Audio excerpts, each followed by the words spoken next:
temos a certeza de que mais um dia a Tua mão tem nos sustentado, tem nos guiado e nos trouxe até aqui em boas circunstâncias. Temos a certeza da proteção dos Teus santos anjos ao nosso redor, porque sabemos o amor incondicional que Tu tem por nós. E é por esse motivo, querido Deus, que até aqui Tu tem nos protegido. Ó Pai querido, diante de Ti estão os Teus filhos, humildemente ajoelhados, em reverência, em adoração e também em humilhação. Nos humilhamos diante de Ti porque reconhecemos a Tua soberania e reconhecemos a nossa pequenez.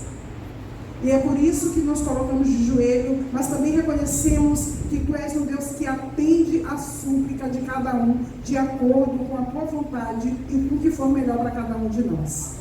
Nesse momento, querido Pai, tem pessoas aqui colocando diante do Teu altar os seus filhos, mães que estão com o coração quebrantado, talvez porque seus filhos estejam longe dos Teus caminhos, talvez porque estejam dando algum tipo de trabalho em casa, porque estejam envolvidos talvez com alguma coisa que não é do Teu agrado.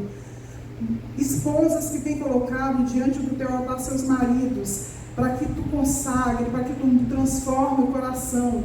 Maridos que têm colocado diante do Teu altar suas esposas. Pessoas que têm suplicado por algum problema de saúde. Alguns, ó Pai querido, têm colocado diante do Teu altar a necessidade de um emprego. Enfim, Tu sabes, ó Pai, a necessidade de cada um de nós, porque Tu sabes até quantos fios de cabelo nós temos na cabeça. Atende a súplica dos Teus filhos. Tu sabes o que é melhor para nós. Que nós possamos aprender a confiar em Ti, a derramar a nossa alma diante de Ti, entendendo que Tu pode todas as coisas. Amém. Se por acaso, querido Deus, durante essa semana nós falhamos, nós pecamos, falamos, dissemos, pensamos alguma coisa que não foi do Teu agrado, perdoa as nossas transgressões, tem misericórdia de nós. Olhai para nós com misericórdia e nos transforma a cada dia. Toma o nosso coração em Tuas mãos, transforma de acordo com Tua vontade. Toma, porque Ele é Teu, nós não conseguimos Te dar, mas nós sabemos que Tu és um Deus que pode transformar o nosso coração e quebrantar a cada dia o nosso eu, para que a gente consiga se submeter às Tuas vontades. Mais uma vez, assim, queremos colocar de uma maneira especial diante do Teu altar cada visitante aqui. Pai querido, que Tu possa sondar o mais profundo do coração dessas pessoas. Atende, Senhor, as suas necessidades. Que cada um que chegou até aqui possa ouvir a Tua palavra e sair daqui rejuvenescido, jubilado com Tua graça, com Tua glória. Que Tu possa alcançar cada um deles. Tu sabes, ó Pai querido, o que foi que eles vieram buscar aqui. Não foi só o alimento espiritual, material, mas Tu sabes a necessidade. Que Tu possa fornecer, confortar, consolar, acalmar, acalentar a alma cansada de cada um. Por favor, permanece conosco durante esse dia, que seja um sábado deleitoso na Tua presença. Rogamos pelas Tuas misericórdias e pelo Teu Espírito Santo, em nome de Jesus. Amém. Nós vamos ouvir uma mensagem musical pela Raquel. Olha o universo, posso compreender a Tua grandeza, meu Criador. Em cada detalhe tenho convicção que não foi o acaso que me formou. Todo o céu declarando estar a glória de Deus, majestade.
pastor Anselmo, né, que tão prontamente aceitou o nosso convite. O pastor Anselmo já foi nosso pastor quando a gente fazia parte da igreja do Miriam. Não, o tempo é menor não. Mais do que um ministro do Evangelho, o pastor Anselmo é um amigo. Aquele pastor que abraça a igreja, que abraça os membros. Foi uma pessoa assim, de uma grande importância na minha vida num momento muito difícil e se tornou um amigo. E muito obrigada. O pastor Anselmo não está sozinho, desculpa, está com a esposa dele, a Carla, que também é maravilhosa, acompanha o pastor Anselmo onde vai, se tornou uma amiga também, um exílio para a Carla, está com a Sofia, que é a filha dele, e com a Lívia, que é a filha mais velha da Sofia, e está com a Lívia também, Jozinho para a Sofia e para a Lívia também. A gente preparou aqui uma lembrancinha para o pastor Anselmo. Eu falo, a gente vai dar logo porque a gente quer que ele abra, ou a gente não quer? A gente quer, porque a gente é curioso. Eu já vou aproveitar e vou chamar aqui o pastor Isaac para a gente não estender. Está indo, mas também abraçou a igreja, abraçou a asa, o que é muito importante, junto com a esposa. Desculpa, eu sou ruim de nome. Essa aqui é a esposa do pastor Isaac. Eu queria que... gente, eu queria que vocês abrissem. Algumas pessoas me perguntaram por que eu saí da asa. Gente, deixa eu explicar para vocês. Eu saí do posto asa daqui, mas a gente continua o trabalho na asa, tá? A gente está aí como regional, segundo ano como regional, então a gente está aí cuidando de 19 igrejas, então o trabalho na asa aí vai continuar. Estou por aí pelas regiões, visitando as igrejas.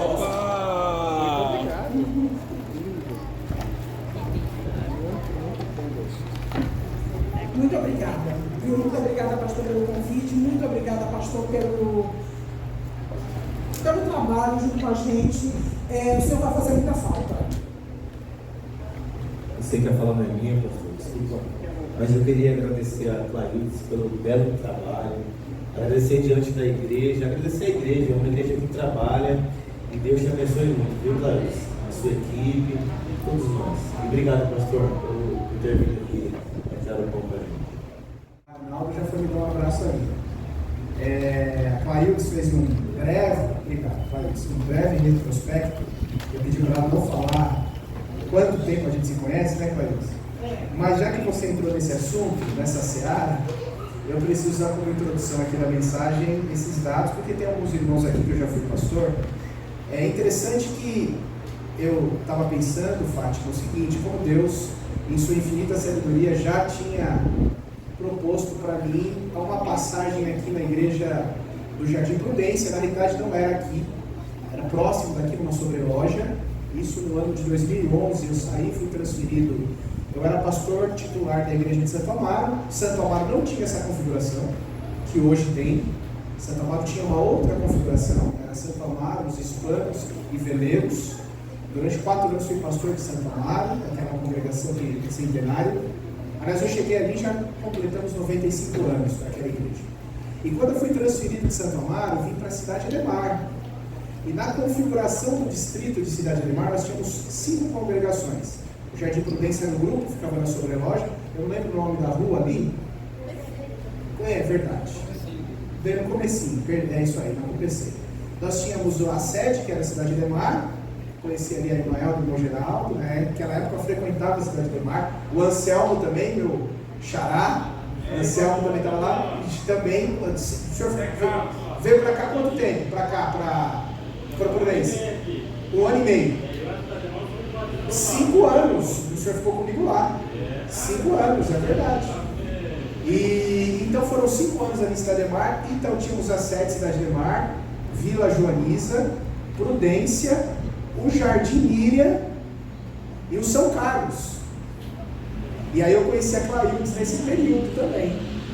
A Claildes e nós nos conhecemos em 2011, fizemos uma grande amizade, mas pelas circunstâncias do ministério, nós tivemos um crescimento nessa região, e aí a associação, na época, a Paulista Sul, ela tirou o Jardim Miriam dos meus cuidados e passou para um outro distrito. Depois tivemos uma situação também no Jardim Prudência, mas fico muito feliz de retornar aqui e encontrar pessoas queridas que fazem parte da nossa vida, já falo com minha família também, já fazem parte da minha vida. Eu conheci o pastor há pouco tempo, agora nessa nossa última reunião que tivemos na terça, pastor, terça-feira tivemos uma reunião com os pastores lá em Cotia, e fiquei sabendo que o pastor estava ajudando o pastor Mauro, que é um amigo de longa data. Eu estava falando com o Geraldo, né? O tempo passa, né, Geraldo? Eu conheci o pastor Mauro, que é o pastor titular desse distrito, quando ele fazia ensino médio. Eu já fazia teologia, ele fazia ensino médio. As famílias, nós somos amigos, pais deles, meus familiares também. E o tempo passa, né? O pastor Mauro agora é pastor aqui. E eu conheci o pastor nessa última terça, e pelo que eu já ouvi aqui, o pastor desempenhou um bom trabalho aqui. Que Deus te abençoe, pastor. O senhor está indo para onde? Não sei o distrito ainda, mas na região de Interlagos. Mas é para algum lugar aqui na região de Interlagos. Maravilha. Se você tem a sua Bíblia, você pode fazer uso dela nesse momento. Mateus 14, nós estamos num momento festivo, não somente pelo fato de estarmos bem próximos do Natal, mas por tudo aquilo que acontece ao longo do ano em uma congregação. No final do ano nós temos uma multidão de Natal, algumas festividades, onde a comunidade é convidada, aliás, sempre a comunidade é convidada, para participar desses momentos tão agradáveis, onde nós temos entrega de presentes, outras coisas mais, mas o mais importante é a palavra de Deus sendo aberta. E nessa manhã de sábado nós vamos abrir a palavra, Mateus capítulo 14, versos 22 a 33, um texto muito conhecido. Imagino que você já deve ter lido esse texto várias vezes, deve ter ouvido alguns sermões a respeito disso. Semana passada eu estava em casa, há exatos uma semana, 8 dias hoje completam 8 dias. Eu estava no culto familiar de pôr do sol com a minha família, e a minha filha, nós temos um costume em casa, as minhas filhas selecionam alguns hinos, algumas músicas, nós cantamos. Eu sou extremamente desafinado, então preciso, de um apoio ali. Nós cantamos, oramos, lemos um texto da Bíblia, fazemos o nosso pedido e agradecimentos ali, e de um tempo para cá a gente tem o costume, dependendo, nem sempre acontece dentro do nosso culto, dentro do programa de culto que nós temos em casa, nós assistimos um teaserzinho, uma partezinha de uma série, The Chosen. Não sei se você já assistiu algum episódio dessa série, e a gente coloca lá um pedacinho, e nessa semana passada nós colocamos. E exatamente a seleção do episódio, ou do trechinho que nós íamos inserir no nosso culto familiar de pôr do sol, justamente abrangia esse trecho que nós vamos ler agora. E eu me lembrei que eu tinha preparado um esboço de um livro que eu tinha lido há um tempo atrás, há muitos anos atrás, desse trecho, dessa perícope, dessa porção bíblica que nós vamos ler agora. Então vamos lá, Mateus 14, versos 22 a 33. Como eu estou falando já há quase 5 minutos, um pouquinho mais, me avisem aí o tempo, tá? Clarinhos, por favor. Bom. Mateus 14, 22 em diante. Logo em seguida, Jesus insistiu com seus discípulos que voltassem ao mar e atravessassem até o outro lado do mar, enquanto ele despedia as multidões. Depois de mandá-las para casa, Jesus subiu sozinho ao monte a fim de orar. Quando anoiteceu, ele ainda estava ali sozinho. Enquanto isso, os discípulos distantes da terra firme lutavam contra as ondas, pois um vento forte havia se levantado. Por volta das 3 da madrugada, Jesus foi até eles, caminhando sobre as águas.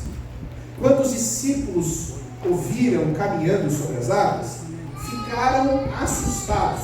Uma outra versão vai dizer aterrorizados. Eles estavam preocupados, pensando que era um fantasma. E o texto diz assim: é um fantasma, gritavam, cheios de medo. Imediatamente, porém, Jesus lhes disse: não tenham medo, coragem, sou eu.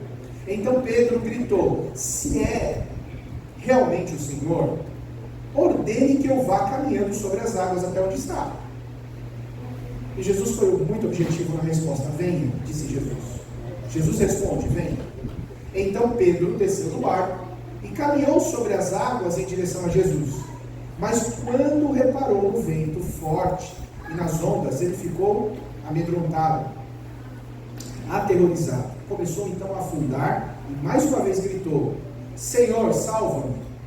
Por que mais uma vez? Porque em uníssono os discípulos no barco gritaram momentos antes, pensando que era um fantasma, estavam com medo. Então eles gritam pensando que é um fantasma, e o texto vai dizer, cheios de medo. E agora só Pedro vai gritar, quando começa a afundar, vai dizer, Senhor, salva-me. No mesmo instante, Jesus estendeu a sua mão e o segurou. Como é pequena a sua fé, disse ele. Por que você duvidou? Quando entraram no barco, o vento parou. Então os outros discípulos o adoraram e exclamaram, de fato o Senhor é o Filho de Deus. Nós estamos num período de gratidão. Isso é notório. Até o ensejo da equipe aqui da ASA é que também abordássemos um pouquinho sobre gratidão. Mas eu tenho certeza que você tem no coração alguns pedidos, mas também eu não posso descartar essa possibilidade que você esteja aqui nessa manhã com o seu coração grato. Você faz uma retrospectiva, você olha para trás, para esse ano principalmente, e você vai conseguir definir com clareza, você, somente você, e aqueles mais próximos, vão definir o quanto Deus te abençoou, te livrou, protegeu a sua família, a sua casa, talvez o seu emprego, enfim. Você está aqui também nessa manhã de adoração para agradecer a Deus. Amém. Mas nós não podemos apenas partir desse pressuposto. É capaz que tenha alguém aqui que tenha esse coração grato, mas que tenha alguns questionamentos. Algumas perguntas básicas que você faz e que eu já fiz no passado, e em alguns momentos eu faço na minha vida espiritual, na minha jornada, são perguntas muito básicas para Deus. E aí você bate os olhos na palavra de Deus, você encontra algumas respostas e muitas vezes você não quer enxergar. Por exemplo, se você ler o texto novamente, do início, do verso 22 em diante, Jesus vai insistir com os discípulos para que eles atravessem. No ano de 18, eu, minha esposa e minha filha mais velha, mais nova ficou aqui no Brasil, nós tivemos a grata satisfação de irmos para lá, para essa região, Egito e Israel.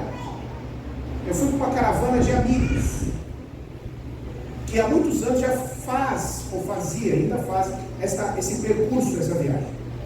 E um grande amigo meu, que também está aqui na Associação Paulistana, pastor Roger, que faz essa viagem de olhos fechados, que leva várias turmas para lá, ele estava comigo justamente no Mar da Galileia. Estava um sol bonito, eu, minha esposa, ele, minha filha mais velha. De repente nós entramos no barco que diziam que era um barco muito próximo daquele que Jesus tinha como barco naquela época em que ele pisou aqui, que ele esteve aqui. Um sol bonito, apesar do frio, estava por volta de 10 graus, mas estava um sol.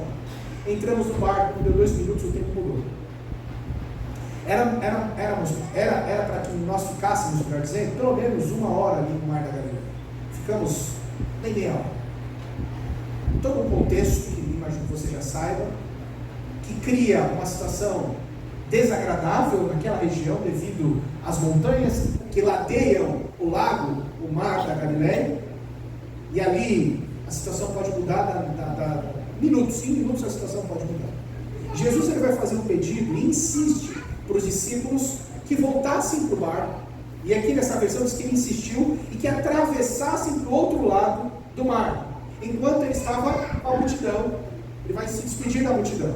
Jesus sobe ao monte para orar, e os discípulos começam uma jornada de estresse, de cansaço, porque eles entram no barco e começam a remar, e quase que não saem do lugar. Uma tempestade se forma, a Bíblia vai dizer, numa versão não mais moderna, vai dizer que na 4ª vigília da noite, os romanos dividiam a noite ali em 4 partes, das 6 às 9, das 18 às 9, primeira vigília, das 9h01 à meia-noite, a segunda vigília, da meia-noite 1 às 3 da manhã, a terceira vigília, das 3h01 em diante, até às 6 da manhã, a 4ª vigília.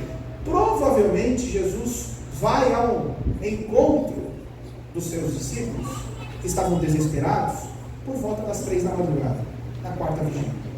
E eles estão ali estressados, cansados, mas obedientes.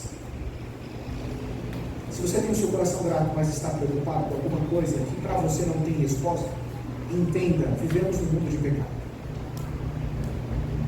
E por que vivemos num mundo de pecado? Por mais que você, eu Espero que você faça isso constantemente. Obedeça a Deus. A obediência não quer dizer que você não enfrente problemas. Agora precisamos obedecer. Na mente cartesiana de alguns, que quer tudo no lugar, seus pingos nos is, nós pensamos assim, não é uma barganha, mas é um pensamento. Eu faço tudo certo, então eu preciso ser recompensado. Se eu faço certo, se eu obedeço, eu não posso apanhar. A criança pensa assim, se eu estou obedecendo, é incabível eu apanhar. Se eu ouço a voz dos meus pais, é incabível eu ser repreendido. Mas nessa matemática, nesse pensamento espiritual, devido à entrada do pecado por nossos primeiros pais, nós vivemos numa turbulência. Mesmo se você obedece, você pode ser atingido por algo que você não vai gostar. Ou seja, ao lermos esse texto, nós vamos ver que os discípulos foram obedientes. Jesus insiste, eles entram no barco. E eu chego nessa conclusão. Não serve de garantia que seremos poupados da adversidade. Há obediência. Mas é uma demonstração de fidelidade a esse Deus Criador. Glória a Deus. Vivendo ou não em adversidade. Nas cartas de Pedro vai dizer que nesse mundo nós vamos ter mais adversidades, né, do que, de repente, alegrias ou bênçãos. Mas Deus está conosco. Os discípulos obedecem. Na continuação do relato, você vai perceber que estão lá na quarta vigília da noite, desesperados. Então, Jesus decide ir ao encontro deles. E o faz de uma forma sobrenatural. De uma forma sobrenatural. Jesus começa a caminhar sobre as águas. E ali, eu não sei em que momento, no lusco-fusco, da tempestade, os raios, imagino, os discípulos olharam, talvez, para frente e viram alguma coisa se aproximando. Eu fico pensando, imaginando essa cena. Para eles, uma cena dantesca. Talvez, nem com os melhores produtores hollywoodianos, essa cena pudesse ser refeita de uma maneira que trouxesse tanto medo assim, que eles estavam com medo.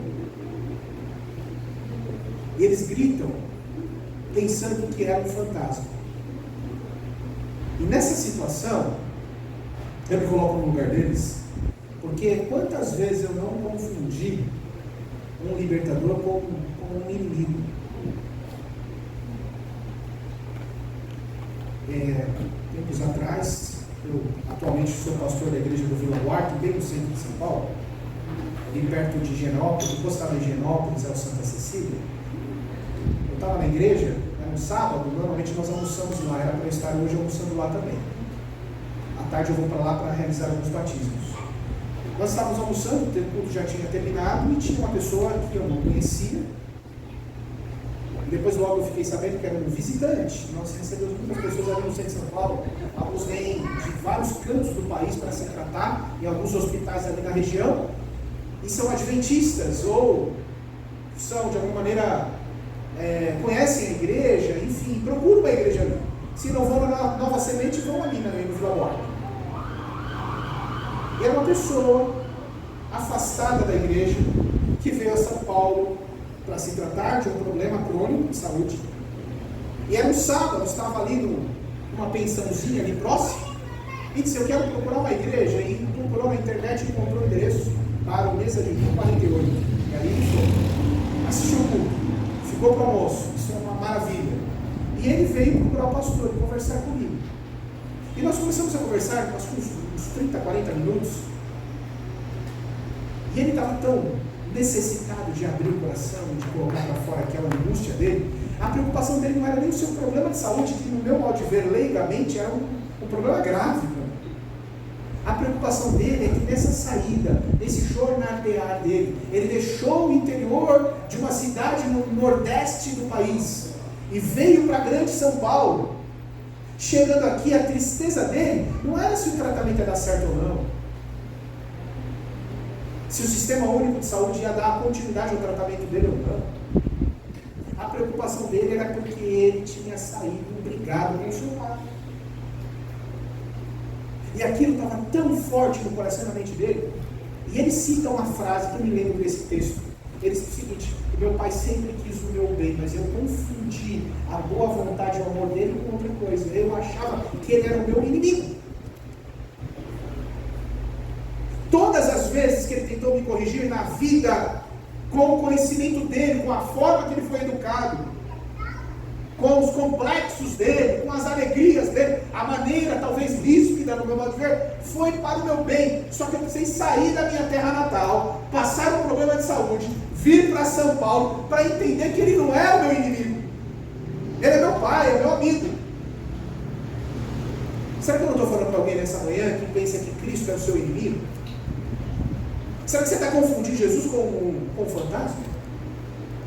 Os discípulos confundiram. E você pode colocar aqui várias explicações, você pode criar uma narrativa para tentar explicar essa situação e talvez encaixe numa realidade. Você está no mar, uma tempestade, 3:30 da manhã, de repente você não consegue enxergar direito, apesar de alguns discípulos que estão ali no barco eram pescadores experimentados. Mesmo assim eles confundem o libertador com o fantasma. E olha o que acontece no verso 27. Nesse instante, Jesus vai dizer para eles, quando eles gritam pensando que é um fantasma, Jesus vai dizer: coragem, sou eu. Como está na sua versão bíblica? Não tenha medo. Não temas. Não temas. Eu costumo dizer que o não temas se torna um mandamento que você vai encontrar no Velho Testamento e no Novo Testamento uma infinidade de versos bíblicos dizendo para você não ter medo, para você confiar. Eu chamo esse não temas de um mandamento. Cristo vai dizer: coragem, opa, calma aí, eu não sou um fantasma, eu venho para ajudar, eu não venho para complicar a situação, eu não venho para trazer mais medo, e espanto, e terror, e coisas ruins. Não, eu venho para resolver o problema de vocês. Jesus vai dizer: coragem, não tenha medo. A quantidade de vezes que você já deve ter aberto a sua Bíblia e lido o texto sagrado e que você se depara com textos que falam para você ter coragem, para você não ter medo. Mas nós olhamos, a gente começa a enxergar. Eu não estou dizendo que você precisa de um bom oftalmologista, como eu preciso, mas quando você começa a enxergar circunstâncias que se agigantam diante de vocês, situações que se levantam diante de você, como eu, ser humano, pecador e falho, muitas vezes eu penso assim: eu não vou conseguir resolver. E aquele coragem, não temas, fica para trás. Porque eu começo a colocar uma perspectiva humana a resolução do problema. Eu coloco uma perspectiva humana e eu começo a ficar deprimido, porque eu não tenho condições de resolver isso aqui. Quem poderá me ajudar? Não existe Chapolin Colorado para me ajudar. Quando eu era pequeno, eu queria um Chapolin Colorado.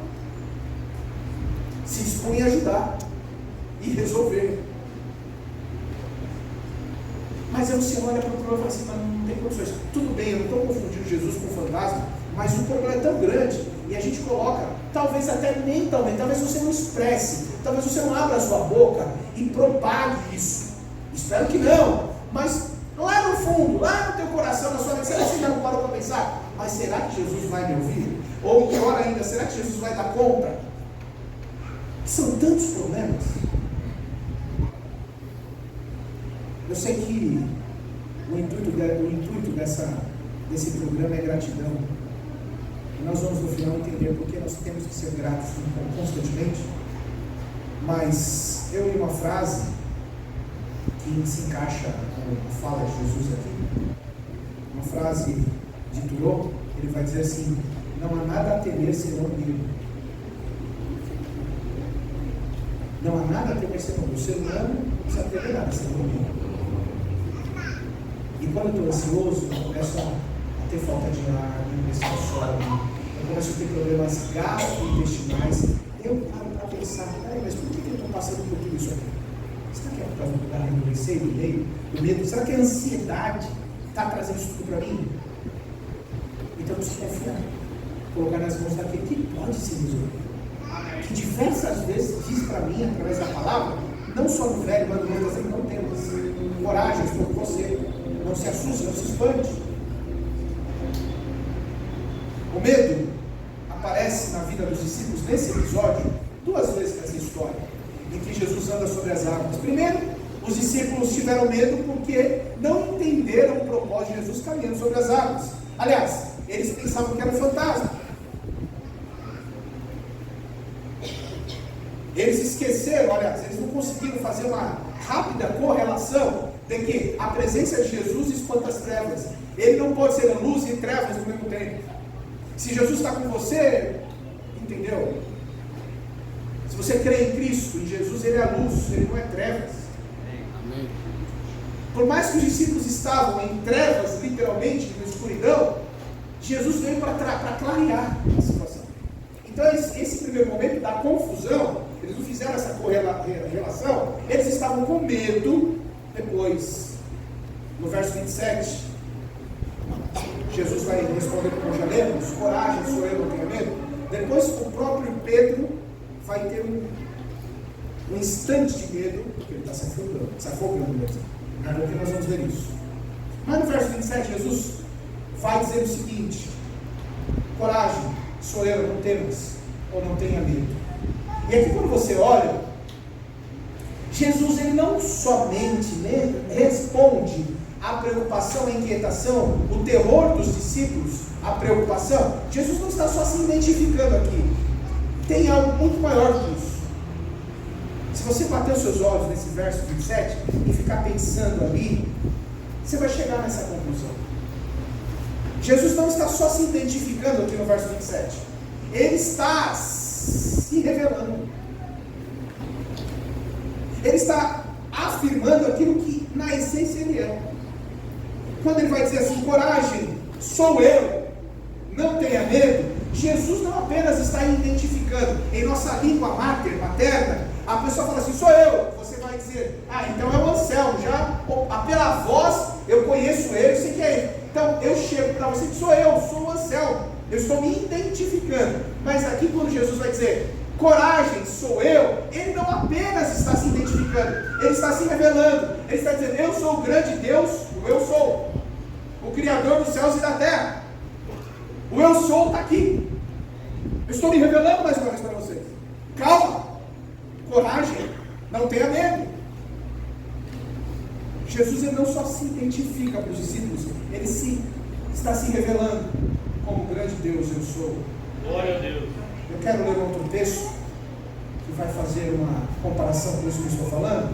Isaías 43, se você tem aí a sua Bíblia, você pode voltar para o Velho Testamento. Isaías 43, versos de 1 a 4. Isaías 43, versos de 1 a 4. Quando você lê essas palavras e faz uma análise juntamente com Mateus capítulo 14, 27, você vai perceber que essas palavras de Isaías, elas ganham vida naquele cenário em que Jesus está andando sobre as águas.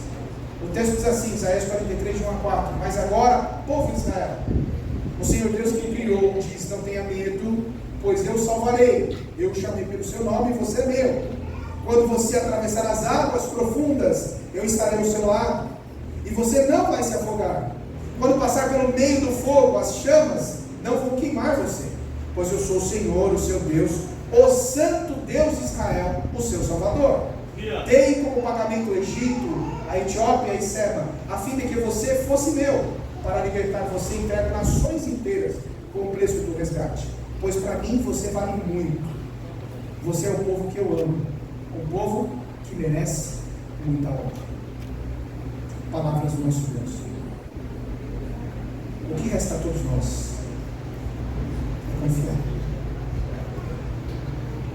Você não está no barco do Mar da Galileia, em plena tempestade. Você está numa selva de pedras como eu, onde um descuido, um segundo aqui nessa cidade, pode trazer para você uma situação muito complicada, uma tragédia. Pode ser alojado em sua vida.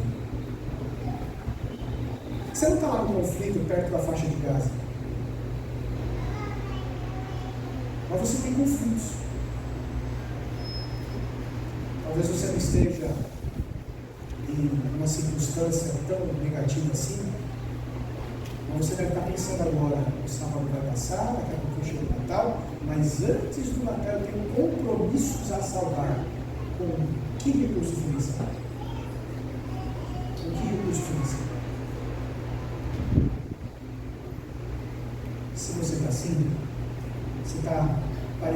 discípulos naquele barco. É como uma criança que está na beirada da piscina e de 2 aninhos conhece um pouco o seu pai já, e o pai está lá na água e pede para a criança pular, e a criança rapidamente vem aquele desejo, quase que um ímpeto de pular, mas ela tem o medo. Ela conhece o pai, ela convive com o pai todos os dias, 2 aninhos e meio, e ela tem esse desejo de pular, parece que está tão gostoso na água, né? Mas ela tem aquele receio, que bate aquele medo. O medo, em alguns momentos, nos ajuda, né?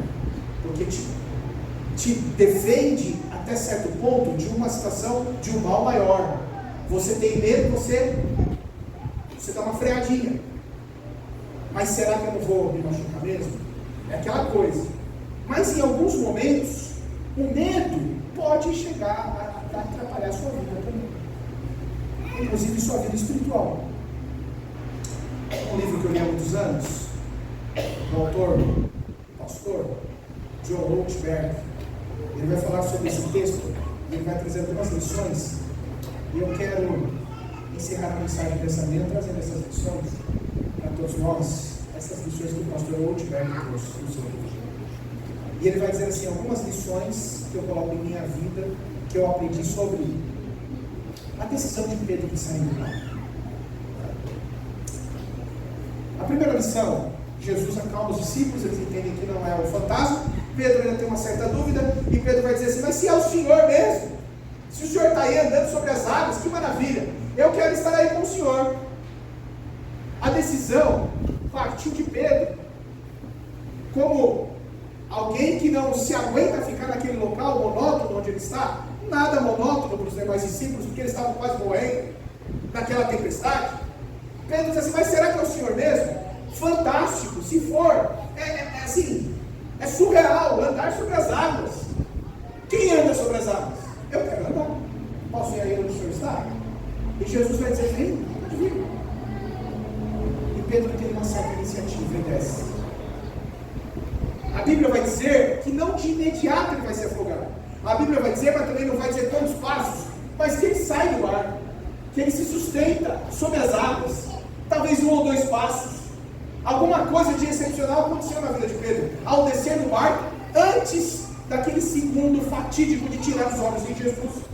Que ele tirou o foco de Jesus para o vento, para a tempestade. Ele para de olhar para o Salvador, para o Libertador, e começa a olhar para a tempestade. Muito humano isso. É muito humano isso. E aí ele se foca. E ele vai gritar com medo, Senhor, salva-me. Mas eu fico pensando nessa atitude de Pedro, e quero encerrar aqui com vocês nisso. As lições que o pastor Ortberg traz nesse texto, diz assim, quem anda sobre as águas, e quer ter uma experiência com Cristo no próximo ano de 24, quer sair da mesmice, precisa descer do barco. Você pode dizer assim, mas pastor Pedro fracassou, tudo bem, deu 2 passos, 3, sei lá quantos, e ele fracassou, ele afundou. Mas sabe uma coisa? Eu chego a essa conclusão. Havia 11 fracassados dentro do barco que queriam fazer algumas coisas do mesmo jeito. Que querem viver essa mesmice. Talvez falta um passo para você decidir estar com Jesus. Glória a Deus. Por que você não sai do seu barco tão confortável que você criou, como se fosse uma muleta, e você se escora nele, dizendo, mas tá bom, mas não tá ruim. Sabe, não tá bom, mas não tá ruim. Eu vou levar minha vida assim, não tá bom, não tá ruim, e mesmo na tempestade eu vou levando. Querido, tome a decisão. A presença de Jesus andando sobre as águas é um convite para você participar da maior aventura espiritual, talvez, da sua vida, independente de quantos anos você tenha de religião, de igreja. E me refiro a você que já tem um certo tempo de igreja. Mas você está com medo, né? Porque você tem só 2 opções, e os discípulos tinham 2 opções, ou era a tempestade, o barco, que estava entrando água já no barco, ou o mar. Era água ou barco. Água simbolizava tempestade, frio e medo, e morte. Barco, um aparente conforto, era um encosto para eles, parecia ser mais simples continuar no barco.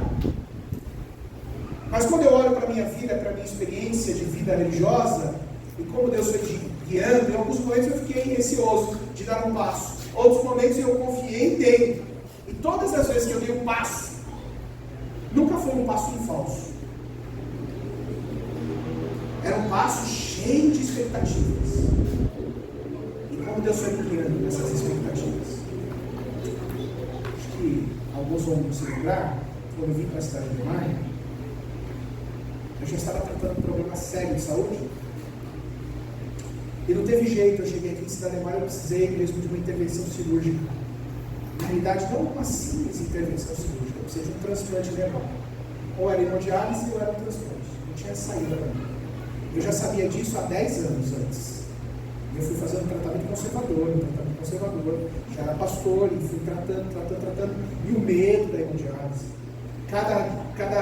Eu ia de bimestre em bimestre num nefrologista, e o nefrologista dizia, tá chegando, aquilo me desesperava. Vai chegar.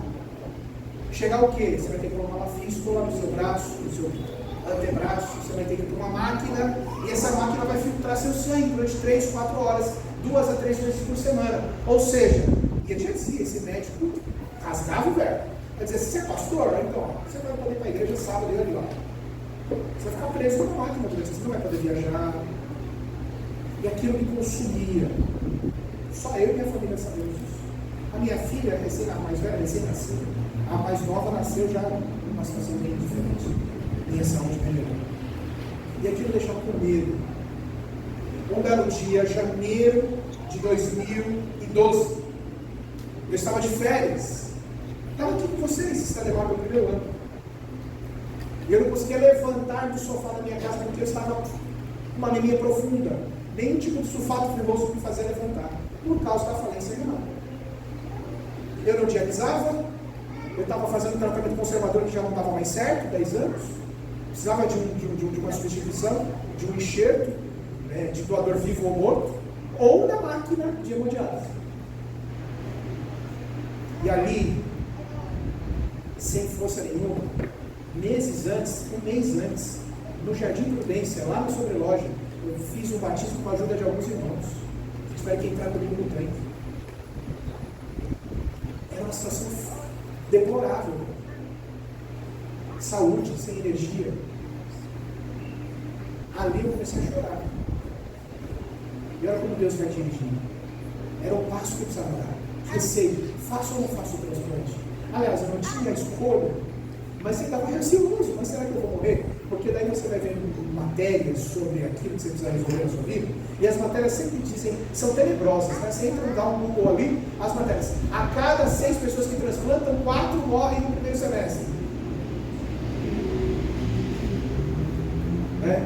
E eu não temas, você não quer ouvir o não temas de Deus. Você não quer sair do conforto. Poxa, não está bom, mas não está ruim. Não está bom porque mal é mal, consigo me segurar aqui, me sustentar. Não está ruim porque eu não estou no hospital, eu não estou entrevado numa cama, eu não estou todo rasgado. Enfim, não está bom, mas também não está ruim. É o barco. E eu orava e eu sentia que Deus queria algo a mais, eu queria um passo de fé, queria que eu saísse do barco, daquele barco que eu criei para mim. Mas eu relutava. Então minha esposa, ela sempre teve muito mais iniciativa do que eu.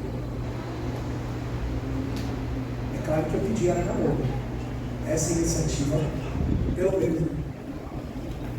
E ele respondeu assim: nunca fracassei 200 vezes em minha vida. Não uso a palavra fracasso. Apenas descobri 200 maneiras de não vacinar contra a cobra. Não sou um fracassado. Estava falando com a minha esposa esses dias de Winston Churchill. Eu tenho alguns livros, biografias dele lá em casa. Já li alguns. Primeiro-ministro inglês no período da Segunda Guerra Mundial. Foi por 2 períodos primeiro-ministro. Os repórteres descobriram que ele reprovou o primeiro ano do ensino fundamental. E falaram para ele: então o senhor foi um fracassado na escola? Ele disse: eu não fracassei. Disse Winston Churchill: foi me dada a segunda oportunidade para fazer bem feito. Eu agradeço a Deus. Pedro fracassou?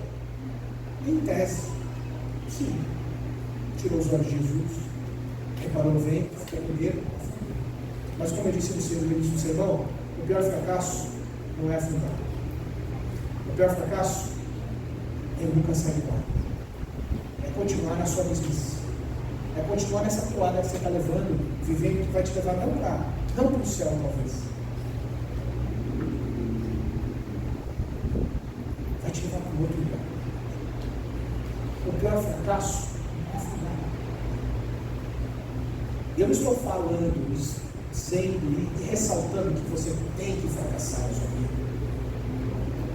Eu não estou fazendo apologia ao fracasso. Nós sabemos a função da graça de Deus. Eu creio na graça de Deus. Eu estou dizendo que o pior fracasso é viver nessa mesmice. Isso é fracasso. Quem anda sobre as águas encara o fracasso como oportunidade para crescer. Verso 31, dá uma olhadinha. Imediatamente Jesus estendeu a mão, segurou Pedro e disse: homem de pequena fé, por que você duvidou? Provavelmente, Jesus, ao levantar Pedro, que estava afundando, Jesus vai dizer isso. Isso só fica entre Jesus e Pedro. Os discípulos, os fracassados maiores, estão lá no barco. E eles não ouvem essa reprimenda de Jesus aqui. Provavelmente não ouvem. Jesus vai aconselhar Pedro: olha, vai dizer essa reprimenda. Você é um homem de pequena fé. Por que você duvidou da minha palavra? Quantas vezes Deus já não disse isso para mim? Jesus dirige esse comentário a Pedro quando eles estão sozinhos na água. A questão era bastante clara. Para Pedro andar sobre as águas ou afundar, dependia de se concentrar em Jesus ou na tempestade. Agora Pedro compreendia sua dependência da fé de modo muito mais profundo do que se jamais saísse do barco. Ele aprendeu uma lição. Felizes são aqueles que, como Winston Churchill, eu recebi uma segunda oportunidade para fazer bem. Eu agarrei essa segunda oportunidade. Ele entendeu. Ele saiu do barco, aparentemente fracassou, recebeu a lição, e aí ele entendeu. Tem que depender de Cristo. Sempre. Ele só aprendeu essa lição porque ele passou pelo fracasso. A disposição para correr o risco de fracassar o ajudou a crescer. O fracasso é a parte indispensável, insubstituível do crescimento e do aprendizado. Esse é o princípio da história. Não é o fracasso que molda você, e sim a maneira como você reage ao tal fracasso. Você tem que ter esperança, porque quem sai do barco aprende a confiar e ter esperança em Deus. Amém. Esperança. Esperança que isso tudo vai passar. Amém. A gente tinha mais esperança no período da pandemia? Não sei. O cristão tem que viver com esperança. A esperança traz esse alívio. A esperança me faz viver com saúde e melhorar minha situação de saúde para eu poder ver minhas filhas crescerem e ver Jesus voltar. Amém. A esperança que toma conta do coração. Amanhã eu vou viajar 400 quilômetros para fazer um casamento, perto de Jaú. A esperança para aqueles dois casais que vão casar amanhã, jovenzinhos, toca no coração deles essa esperança de fazerem promessas diante de um religioso como eu, diante de Deus e das testemunhas, sem saber o que a vida vai oferecer para eles depois de amanhã. Sem saber se essas promessas serão cumpridas por uma das partes ou por ambas as partes. Essa é a esperança de sair do barco, de confiar. A esperança faz com que um casal que já está mais de 20 anos ou 30 casados, a esperança que solidificou esses momentos difíceis, quando as promessas não foram cumpridas, mas houve perdão. Isso é esperança. A esperança faz com que hospitais sejam construídos, escolas sejam construídas, mas a nossa esperança está em Jesus. Amém. Uma mulher foi ao hospital, uma história verídica, já aconteceu mais ou menos uns 20, 30 anos atrás. Ela foi ao hospital e os médicos disseram para ela aquilo que ela não queria ouvir. Olha, você está com câncer em estágio avançado, não sei se eram 3 ou 4 estágios, e você vai precisar fazer uma outra bateria de exames. Ela fez. 2 semanas depois voltou no médico, no oncologista dela. O oncologista disse: querida, vou ser bem sincero com você, humanamente falando, na medicina não tem mais o que fazer. Eu vou colocar você no paliativo, para você não sentir dor, por enquanto você pode voltar para casa, mas eu estou bem. Mas de acordo com a medicina, de acordo com os seus exames, você tem pelo menos 3 meses de vida. É o que tem para você. Pode ser um pouquinho mais, um pouquinho menos. Ela era evangélica, ela voltou para casa, chorou, seus filhos já casados, Ao invés de ligar para os filhos, o marido já tinha falecido, ela ligou para o pastor da igreja dela. Pastor, eu preciso de uma visita. E o pastor do outro lado da linha, tá bom, deixa o plantão, não tem como planejar, tem que ser agora. O senhor não pode deixar para a semana que vem. Mas é um assunto muito sério. Tudo bem, então hoje à tarde eu passo aí. Ok, combinado. O pastor foi à casa dela à tarde, naquela noite. Ela sentou e disse assim, pastor, eu quero que o senhor me ajude me obedecendo. E o pastor ficou assustado, mas tudo bem. Mas como assim eu te obedecer? Eu já preparei todo o meu serviço fúnebre. Eu já preparei os textos que o senhor vai ler no sermão do meu sepultamento, do meu funeral, os hinos que serão cantados. Eu já separei a roupa que eu vou usar. Eu quero essa minha Bíblia aqui, ó, que eu tenho há mais de 20 anos, essa Bíblia toda grifada. Eu quero ser sepultada com ela. E o pastor não estava entendendo nada. O pastor não estava entendendo nada. Irmão, o pastor está saudável. Não, pastor. Puxou na gavetinha, exames feitos semana passada, 2 semanas atrás. Eu já tenho passado pelo oncologista há um tempo. Ele disse que não tem jeito mais para mim. Não tem. 3 meses eu vou morrer. Então eu quero preparar. Aliás, ele deu esse aval para mim, para eu já preparar meu serviço fúnebre, meu funeral. Eu quero isso aqui. Pastor, ficou assustado? Falou, mas tudo bem, se é assim, é uma situação constrangedora, irmão, mas, pois é, mas eu quero que o senhor faça exatamente isso. E tem mais. Ela foi até a cozinha. Ela estava trazendo da cozinha para a sala onde estava o pastor, o último pedido dela. Ela trouxe um garfo. Eu quero ser sepultada com a mão direita, segurando na mão direita esse garfo. Não quero minhas mãos entrelaçadas. Eu quero segurar um lado, a mão esquerda, a Bíblia, a mão direita, o garfo. Eu agora não estou entendendo nada. A senhora pediu para obedecer a senhora, tudo bem. Mas garfo? Sim, pastor, sabe por quê? Quero te parabenizar. Nos últimos 3 anos, 4 que o senhor está aqui nessa igreja, o senhor sempre incentivou o almoço pós o programa de culto de sábado. Almoço aberto para a comunidade. E que almoço maravilhoso, hein? Glória a Deus. E sabe qual era a parte que eu mais gostava? Não era o almoço exatamente. Sempre que a comida sempre em alto nível. Além do culto que eu ouvia pela manhã, era o momento em que as ajudantes voluntárias da igreja tiravam os nossos pratos. E quando elas tiravam os pratos, elas deixavam eu ficar com o garfo e diziam, segure o garfo porque o melhor está por vir. E cada sobremesa deliciosa, não era aquela gelatininha meio mole, meio dura, meio mole, aquele copinho de plástico, não. Era cada sobremesa. Manjares, pudim. Até me assustava, né? Porque a gente tem essa teologia da saúde, mas que sobremesas deliciosas. Quando as irmãs vinham, ele pediu para eu ficar com o garfo. Era porque não vinha uma gelatininha, vinha uma tal sobremesa. Então eu quero poder ser sepultada com o garfo. Aconteceu 4 meses depois do falecimento. Como ela tinha programado, tudo certinho. Os amigos, vizinhos, membros da igreja vinham ali, olhavam, elogiavam ali todo o programa, mesmo todos tristes, mas que bonito, as coroas estão aqui de flores, olha como ela era querida, mas todo mundo perguntava ao pastor, o senhor sabe? Eu sei que ela convidou o senhor antes de morrer para passar o roteiro do funeral dela, mas o senhor sabe por que ela está com esse garfo na mão? O pastor sempre dizia, até usou como apelo no final, ela segura esse garfo porque o melhor está por vir. Isso é esperança. Que nesse ano de 24 você saia do bar. Sai agora. Glória a Deus. Não deixa para amanhã, não. Confia. Se você descer do bar, não desgruda o seu olhar de Jesus. Então você não precisa falar. Mas se tão somente você for, o melhor lugar é estar ali mesmo, porque Jesus não estava no bar, estava no mar. Ele vai estender sua mão para te resgatar. Amém?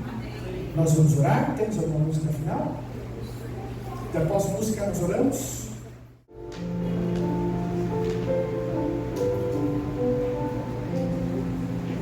Jesus te chama e tu não vês. Para onde vais? Então voltas pro mundo e tudo que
primeiramente por tantas bênçãos recaídas sobre a nossa vida, na vida dos nossos familiares. Amém.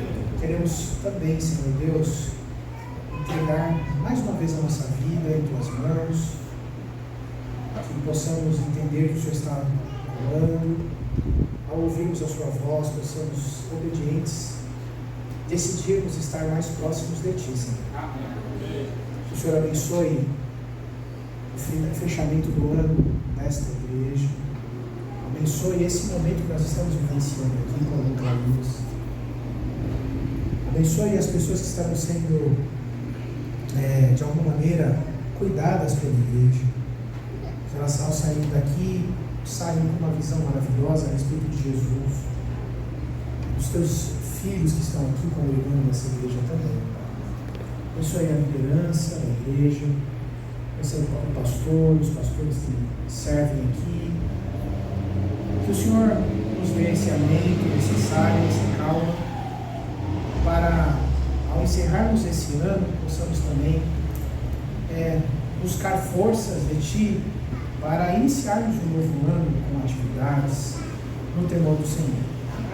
Mais uma vez, Senhor Deus, entregamos a nossa vida em Tuas mãos, a vida desses Teus filhos que estão aqui, que se colocaram em pé também. Usa-nos conforme o Teu querer, ó Pai. Por isso nós oramos em nome de Jesus. Amém. Um bom dia a todos. Feliz sábado.